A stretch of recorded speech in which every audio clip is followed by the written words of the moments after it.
മകരവിളക്ക് മഹോത്സവത്തിന്റെ ഭാഗമായി ശബരിമലയിൽ പുരാതന വാമൊഴിശീലുകളുമായി നായാട്ടുവിളി. മകരവിളക്കു ദിനം മുതൽ തുടർച്ചയായി 5 ദിവസം നായാട്ടുവിളിയുണ്ട്. 18-ാം പടിക്ക് താഴെയുള്ള നിലപാട് തറയിൽ നിന്ന് തെക്കോട്ട് നോക്കിയാണ് നായാട്ടുവിളി. അവസാന ദിവസം ശരംകുത്തിയിലാണ് ചടങ്ങ് നടക്കുക. അയ്യപ്പസ്വാമിയുടെ കാവലാളുകളായ ഭൂതഗണങ്ങളും മലദൈവങ്ങളും മകരവിളക്കു മഹോത്സവ വേളയിൽ ശബരിമലയിൽ നിന്ന് ഉൾക്കാടുകളിലേക്ക് പോകും.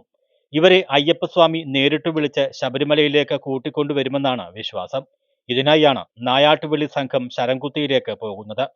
പദ്യരൂപത്തിൽ ചിട്ടപ്പെടുത്തിയ അയ്യപ്പചരിതവും ഐതിഹ്യവും ദ്രാവിഡ മലയാള ഭാഷയിൽ അവതരിപ്പിക്കുന്ന തലമുറകളിലൂടെ വാമൊഴിയായി പകർന്നു വന്ന ശീലുകളാണ് നായാട്ടുവിളി എന്നറിയപ്പെടുന്നത്. അയ്യപ്പസ്വാമിയുടെ ഐതിഹ്യം ആസ്പദമാക്കിയ 576 ശീലുകൾ നായാട്ടുവിളിയിൽ ഉൾക്കൊള്ളുന്നു.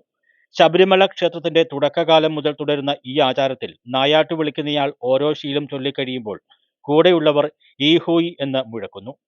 ഭഗവാൻ അയ്യപ്പന്റെ മകരമാസ മഹോത്സവം നടക്കുകയാണെന്ന് അക്കരക്കരയിലെ ജനങ്ങളെ അറിയിക്കാൻ വേണ്ടിയാണ് ഈ ഹൂയ് വിളിക്കുന്നത്. 18-ാം പടിക്ക് താഴെയുള്ള അയ്യപ്പസ്വാമി മുകളിലുള്ള ധർമ്മശാസ്താവിനെ കാണാൻ വരുന്ന സന്ദർഭം കൂടിയാണ് നായാട്ടുവിളി. നായാട്ടുവിളി കുറുപ്പ് ഉൾപ്പെടെ 12 പേരാണ് നായാട്ടുവിളി സംഘത്തിൽ ഉള്ളത്.